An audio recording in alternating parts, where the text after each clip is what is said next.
मेरा नाम है डॉक्टर बिलाल। आज हम अपना हाइपरटेंशन का ही टॉपिक कंटिन्यू करेंगे। आज हम पढ़ेंगे ट्रीटमेंट ऑफ हाइपरटेंशन। सो चलिए स्टार्ट करते हैं। सबसे पहले आ जाती है lifestyle modification. Lifestyle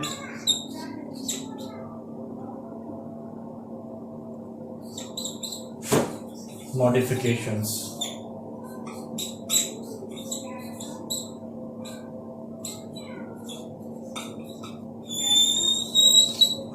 lifestyle modifications के अंदर सबसे पहले आ जाता है वेट लॉस।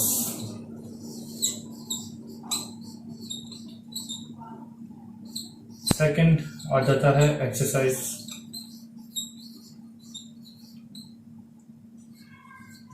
तीसरी चीज आ जाती है कि आप अवॉइड करें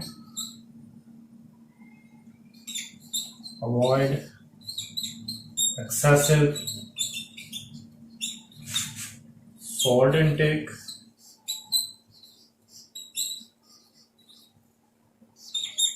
और फैटी मील्स को।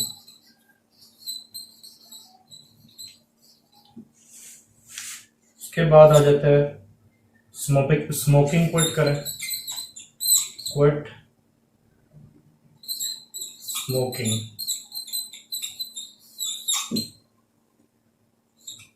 इसके अलावा अवॉइड एक्सेसिव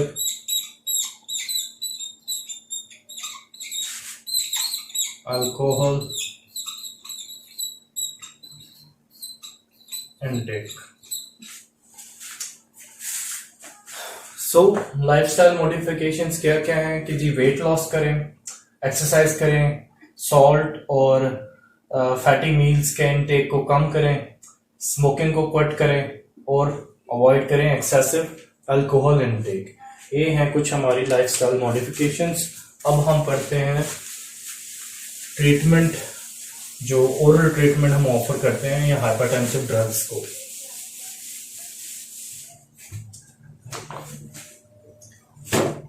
ओरल मेडिकेशन।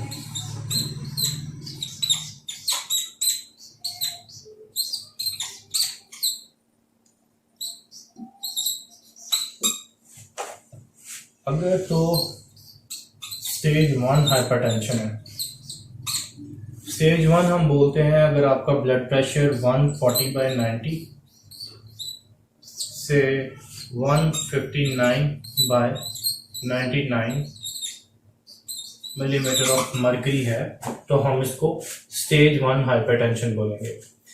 इसके अंदर जो क्राइटेरिया है वो यूं है कि जी अगर आपकी एज 55 ईयर्स से कम है या आपकी एज 55 ईयर्स से ज्यादा है तो उसके लिए डिफरेंट क्राइटेरिया है। अगर आप 55 से कम हैं तो आप ऑफर करेंगे एस इनहिबिटर्स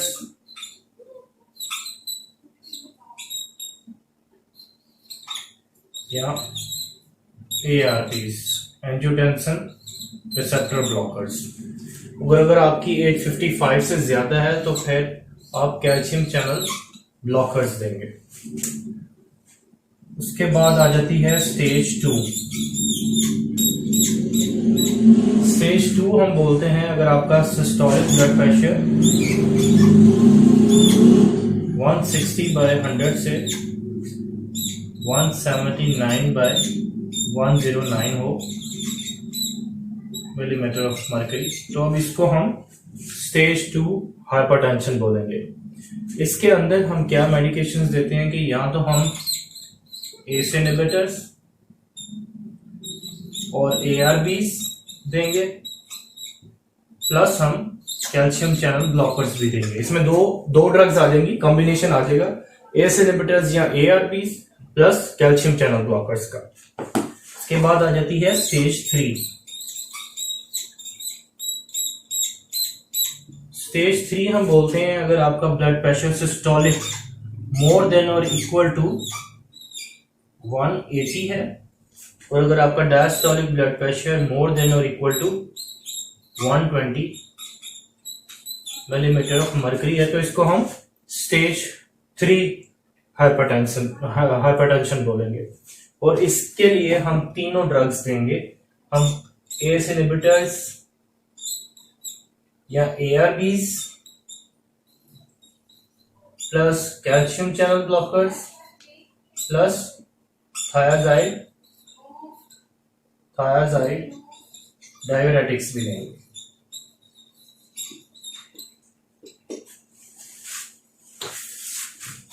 ब्रीफली एक्सप्लेन कर दूं कि अगर स्टेज 1 है, स्टेज 1 हम बोलते हैं अगर आपका सिस्टोलिक ब्लड प्रेशर 140 और डायस्टोलिक 140/90 से 159/99 है, तो इसको हम स्टेज 1 बोलेंगे।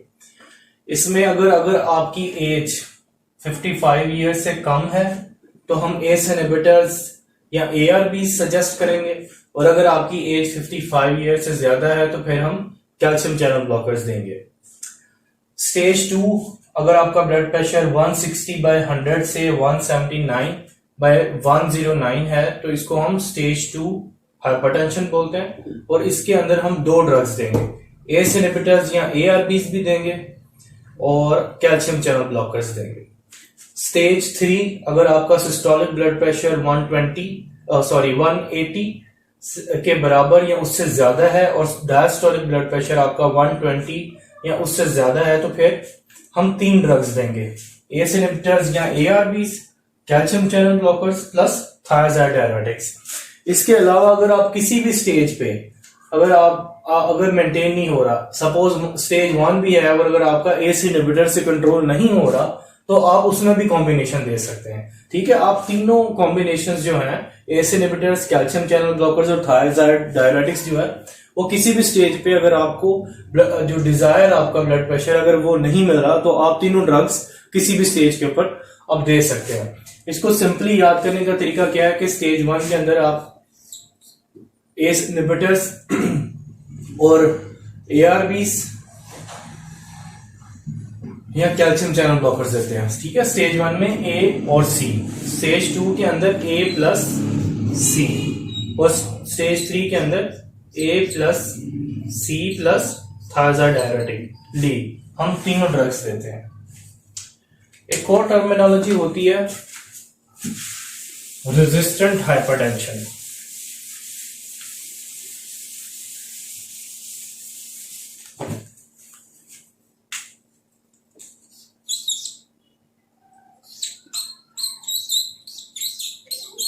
रेजिस्टेंट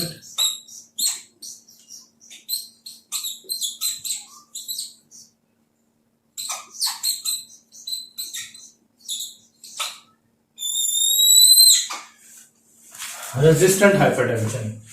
रेजिस्टेंट हाइपरटेंशन क्या होता है कि अगर आप तीनों ड्रग्स दे रहे हैं, आप एस इनहिबिटर्स या एआरबीज भी दे रहे हैं, आप कैल्शियम चैनल ब्लॉकर्स भी दे रहे हैं और आप थायराइड डायरेटिक्स भी दे रहे हैं, और फिर भी अगर आपका जो डिजायर ब्लड प्रेशर है वो अचीव नहीं हो रहा, ब्लड प्रेशर पेशेंट का नहीं कम हो रहा, तो फिर उसको हम बोलते हैं रेजिस्टेंट हाइपरटेंशन।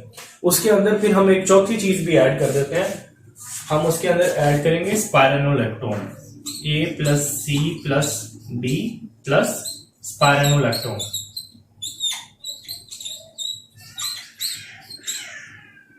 स्पाइरेनोलैक्टोन क्या है? ये पोटेशियम स्पेयरिंग डायरेटिक है, लेकिन इसको देने का एक क्राइटेरिया है कि अगर आपका पोटेशियम लेवल 4.5 से कम है, अगर आपका पोटेशियम लेवल 4.5 से कम है तो आप स्पाइरेनोलैक्टोन दें। अगर आपका कैल्शियम लेवल 4.5 से ज्यादा है तो फिर आप स्पाइरेनोलैक्टोन ना दें, क्योंकि ये पोटेशियम स्पेयरिंग डायरेटिक है, और अगर आपका जो पोटेशियम लेवल है वो 4.5 से ज्यादा है और ये फिर मजीद पोटेशियम को उसके अंदर ऐड करेगा तो हाइपरकैलेमिया हो जाएगा, और आपको पता है कि हाइपरकैलेमिया की वजह से एरिथमियास होते हैं। सो ये चीज बहुत इंपॉर्टेंट है। अच्छा, नेक्स्ट जो हम डिस्कस करने जा रहे हैं टर्मिनोलॉजी, वो है हाइपरटेंसिव क्राइसिस। हाइपरटेंसिव क्राइसिस बहुत इंपॉर्टेंट है, इसलिए इस पे खास तवज्जो देनी है। हाइपरटेंसिव क्राइसिस हाइपरटेंसिव क्राइसिस क्या होता है कि अगर आपका systolic blood pressure more than और इक्वल टू 180 और डायस्टोलिक मोर देन और equal to 120 millimetre of mercury है तो इसको हम हाइपरटेंसिव क्राइसिस बोलते हैं। अगर सिस्टोलिक मोर देन और इक्वल टू 180 और डायस्टोलिक मोर देन और इक्वल टू 120 mmHg है तो हम इसको हाइपरटेंसिव क्राइसिस बोलते हैं। इसको हम फर्दर दो क्लासेस में क्लासिफाई करते हैं। एक होता है हाइपरटेंसिव इमरजेंसी, हाइपरटेंसिव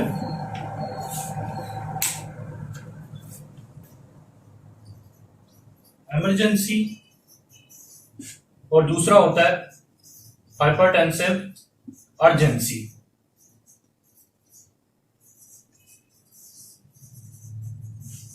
ठीक है, हाइपरटेंसिव क्राइसिस को हम हाइपरटेंसिव इमरजेंसी और हाइपरटेंसिव अर्जेंसी में क्लासिफाई करते हैं कि आया जो हमारे पास केस आ रहा है वो हाइपरटेंसिव अर्जेंसी में फॉल करता है या हाइपरटेंसिव इमरजेंसी में फॉल करता है। तो इसको हम डिस्कस कर लेते हैं डिटेल में।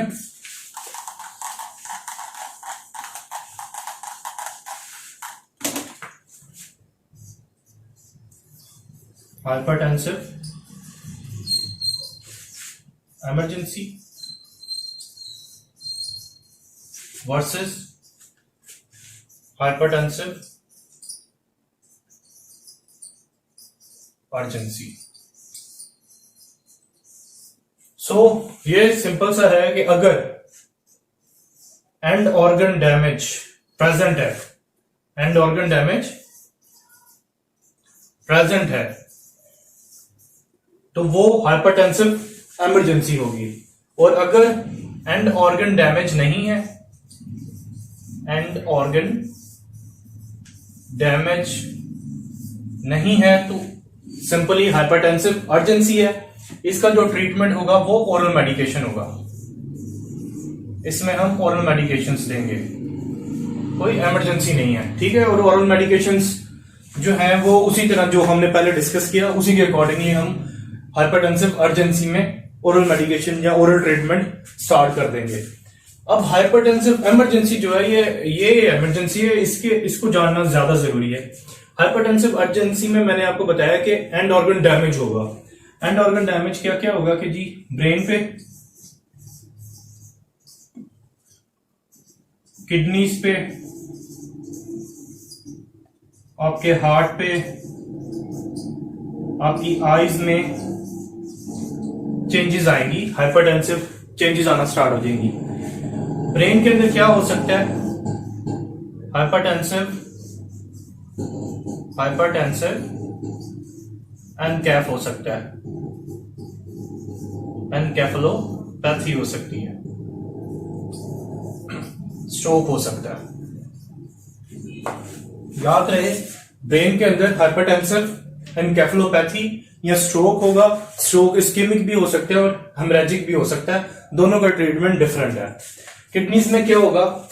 किडनीज में रीनल फंक्शन AKI हो सकता है, एक्यूट किडनी इंजरी हो सकती है।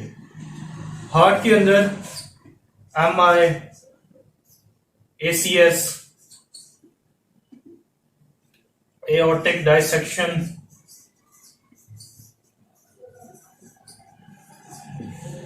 ये सारी चीजें हो सकती हैं एक्यूटली।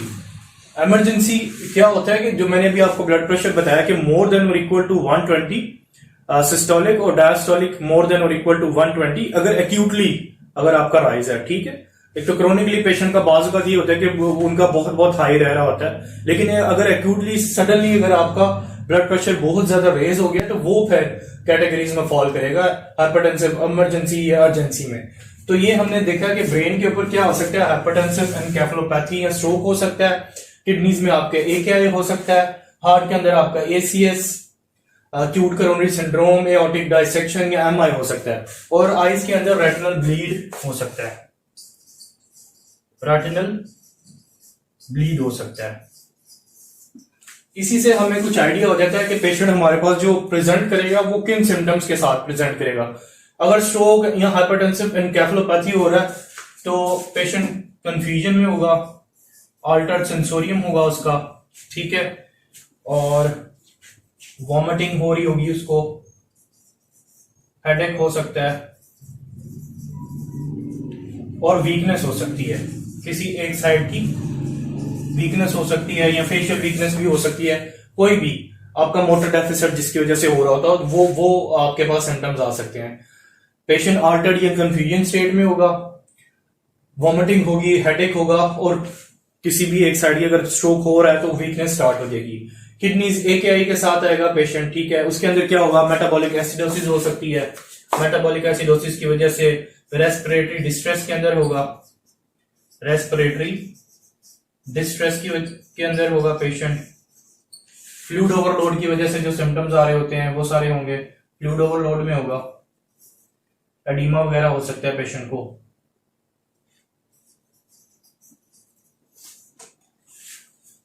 हार्ट का जो है ACS के अंदर टिपिकली चेस्ट पेन के साथ पेशेंट होगा, स्वेटिंग, वो जो सारे ACS के सिम्टम्स आ रहे होते हैं वो सारे होंगे, ठीक है। एओर्टिक डायसेक्शन का आपको पता है कि उसके अंदर तो सडन पेशेंट हो सकता है कि आपके पास आए ही अनकॉन्शियस स्टेट के अंदर, या फिर बहुत ही ज्यादा उसके वाइटल्स डीरेंज होंगे।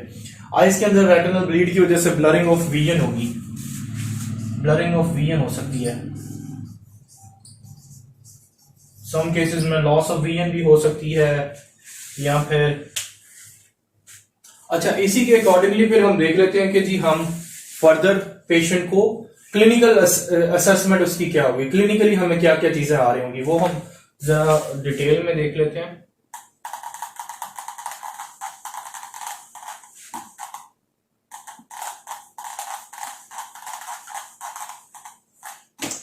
ब्रेन के अंदर जी आपको क्लिनिकली क्या मिलेगा, आपके जो डीप टेंडन, जो अपर मोटर न्यूरॉन लीजन जो होता है उसके जो सारे फीचर्स होते हैं वही आपको ब्रेन के अंदर मिलेंगे, क्योंकि अपर मोटर न्यूरॉन लीजन हो रहा होगा तो वही, यानी जो आपके डीप रिफ्लेक्सेस होती हैं वो एग्जैजरेटेड होंगी, डीप रिफ्लेक्सेस जो है आपकी वो एग्जैजरेटेड होंगी, प्लांटर्स अपगोइंग होंगे, ठीक है, क्लोनस हो सकता है, एक्सेट्रा। जो भी अपर मोटर न्यूरॉन लीजन के जो सारे क्लिनिकल फीचर्स होते हैं वो आपको इसके अंदर मिल जाएंगे। क्लिनिकली आप देख लेंगे, अगर वीकनेस हो रही है वो सारा आप लोग मोटर सिस्टम हो रही है, सारे रिफ्लेक्सेस वगैरह से आपको आइडिया हो जाएगा कि ब्रेन की इन्वॉल्वमेंट हो रही है या नहीं हो रही। और किडनीज के अंदर वही बात आ जाएगी कि सारा वो एडीमा और फ्लूइड ओवरलोड के जो क्लिनिकली आपको क्रैप्स मिल सकते हैं। सिमिलरली हार्ट के अंदर भी आपको मरमर्स मिल सकते हैं, ठीक है, हार्ट साउंड आप चेक करेंगे आपको मरमर्स मिल सकते हैं, क्रैप्स मिल सकते हैं, बेसल क्रैप्स हो सकते हैं। और आइज के अंदर आपको पैपिलोडीमा मिल सकता है, पैपिलोडीमा मिल सकता है, रेक्टल इन्फार्क्ट्स मिल सकते हैं, रेटिनल सॉरी। सो इनके लिए हमने इन्वेस्टिगेशंस क्या करवानी है, ब्रेन या स्ट्रोक को देखने के लिए हम सिटी ब्रेन कराएंगे, सीटी स्कैन ब्रेन कराएंगे हम। किडनीज को देखने के लिए हम सीरम इलेक्ट्रोलाइट्स करवाएंगे, एबीजीज करवाएंगे, मेटाबॉलिक एसिडोसिस वगैरह देखने के लिए, ठीक है। यूरिन कंप्लीट करा लेंगे, जो बेसिक किडनी फंक्शन जो होते हैं, ठीक है, रीनल फंक्शन टेस्ट वगैरह, ये हम बेसिक उसका स्टेटस देखने के लिए ये करवा लेंगे। हार्ट के लिए ईसीजी है, एको है आपका, एको है, कार्डियक एंजाइम्स है, ठीक है। सिमिलरली आइज के लिए आप थर्मोस्कोपी करवाएंगे।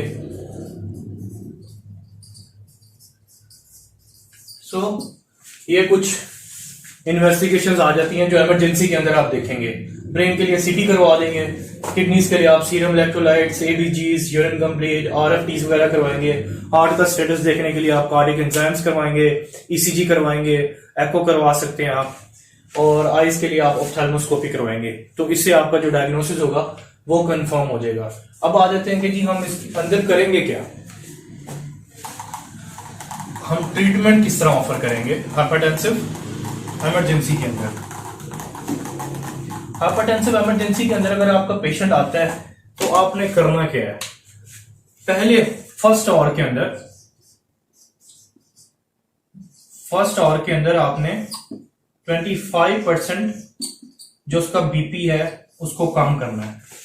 फर्स्ट आवर के अंदर 25% आपने बीपी को कम करना है। जो भी उसका एक्चुअल बीपी होगा, सपोज 180 है तो आपने उसका 25% निकाल लेना है। सिस्टोलिक जो आपके पास आ रहा होगा उसके अंदर आपने 25% उसका जो निकालेंगे वो उसके अंदर माइनस कर दें, तो उतना जो रेस्ट, अगर सपोज 160 बचता है तो आपने 160 तक पहले आवर के अंदर अंदर आपने ब्लड प्रेशर पेशेंट का कम कर देना, आपने उसको लो लेवल पे ले आना है। जो नेक्स्ट 2 to 6 आवर्स होंगे उसके अंदर आपने जो है मजीद उसका बीपी अगर 160/100 mmHg तक ले आना है, ठीक है। अगर ऑलरेडी 160 तक आ गया तो बहुत अच्छी बात है, फिर आप मजीद उससे लोअर करने के लिए आपको ज्यादा जरूरत नहीं है। लेकिन अगर नहीं आ रहा तो फिर आपने 2 to 6 आवर्स के अंदर 160/100 तक ले आना है, और नेक्स्ट 24 to 48 आवर्स के अंदर आपने उसको बेस लाइन या 130/80 तक आपने उसको लेके आना है, ठीक है। नेक्स्ट 24 to 48 आवर्स के अंदर आपने 130/80 तक लेके आना है उसको।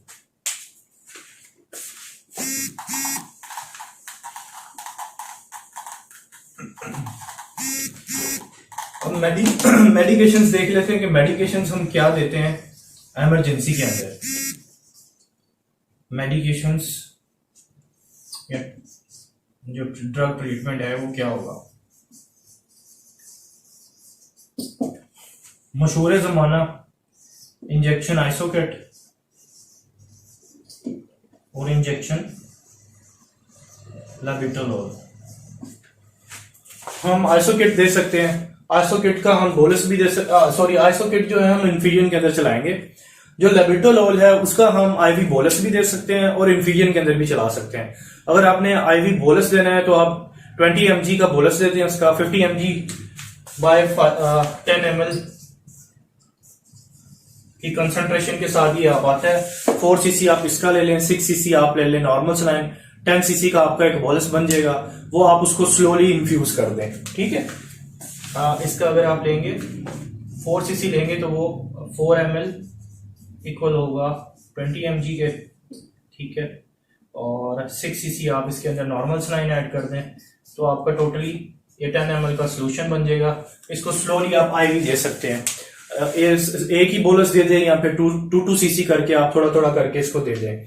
जो आइसो किट है वो आप इन्फ्यूजन के अंदर चला सकते हैं, ठीक है। वो भी 50 mg की आती है, तो आप आप इंजेक्शन उसके लिए 100 ml के अंदर मिक्स करें और उसको स्लोली 1 ml या 2 ml पर आवर की स्पीड पे 1 ml पर आवर की स्पीड पे आप पेशेंट को इन्फ्यूज कर सकते हैं, ठीक। एक और बात जो मैं पहले मिस कर गया था वो लेक्चर के एंड पे बता दूं कि जब हम किसी पेशेंट को एस इनहिबिटर स्टार्ट करते हैं, ठीक है, तो उसके लिए हमें उसके जो रिनल फंक्शन टेस्ट है उसकी मॉनिटरिंग जरूरी होती है। जब आप किसी नए पेशेंट के अंदर एस इनहिबिटर स्टार्ट करवा रहे हैं तो एस इनहिबिटर जो है वो किडनी फंक्शंस को डिक्रीज करता है। कितना डिक्रीज करता है? 20%।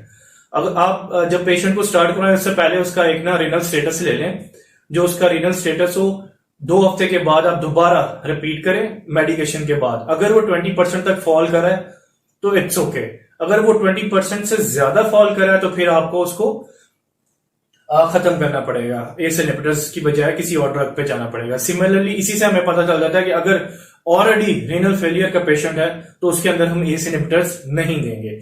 इसी तरह कैल्शियम चैनल ब्लॉकर्स जो होते हैं वो जो जिनमें हार्ट फेलियर चल रहा होता है उनमें हम अवॉइड करते हैं। और इंजेक्शन लबिटालॉल क्योंकि बीटा ब्लॉकर है, या पहले भी अगर आप कहीं पे बीटा ब्लॉकर्स ऐड कर रहे हैं तो उसके लिए सीओपीडी या अस्थमा का अगर पेशेंट है तो उनके अंदर कॉन्ट्राइंडिकेटेड होते हैं। इसलिए अगर इमरजेंसी में आपके पास पेशेंट आता है हाइपरटेंसिव इमरजेंसी के साथ तो फिर आप उसको आइसोकिट वगैरह स्टार्ट करें, लबिटालॉल ना दें अगर आपका पेशेंट अस्थमेटिक है या सीओपीडी के साथ है। ये था कुछ ट्रीटमेंट। अगर आप कुछ और पूछना चाहते हैं तो मुझे मैसेज कर सकते हैं, टेक्स्ट कर सकते हैं, कमेंट कर सकते हैं। मैंने अपने अकाउंट के लिंक्स दिए हुए हैं, डिस्क्रिप्शन के अंदर भी दे दिए हैं, आप चेक कर सकते हैं। कुछ भी अगर मैं कुछ मिस कर गया हूं तो उसके लिए भी मुझे गाइड कर दें, और अगर फर्दर डिटेल चाहते हैं किसी चीज की तो मैं फर्दर डिटेल भी इंशाल्लाह आपको दे दूंगा। एक थोड़ा सा एक्सप्लेन करता जाऊं।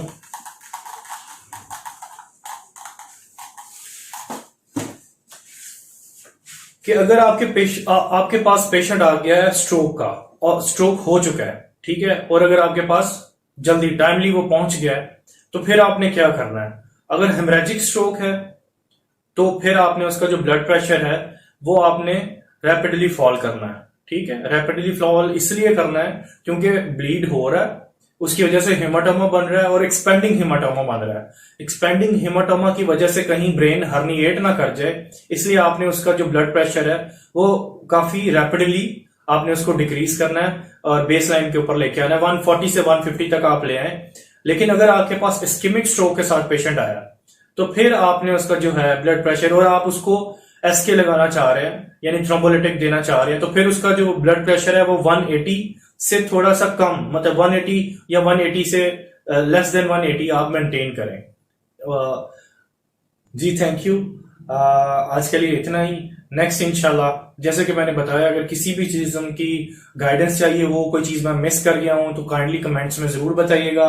मैं इंशाल्लाह कोशिश करूंगा कि अगर आपके कोई क्वेश्चंस हैं तो उनका आंसर कर सकूं, या अगर कोई चीज मिस हो गई है तो उसको मैं नेक्स्ट वीडियो के अंदर ऐड कर दूंगा। Thank you so much.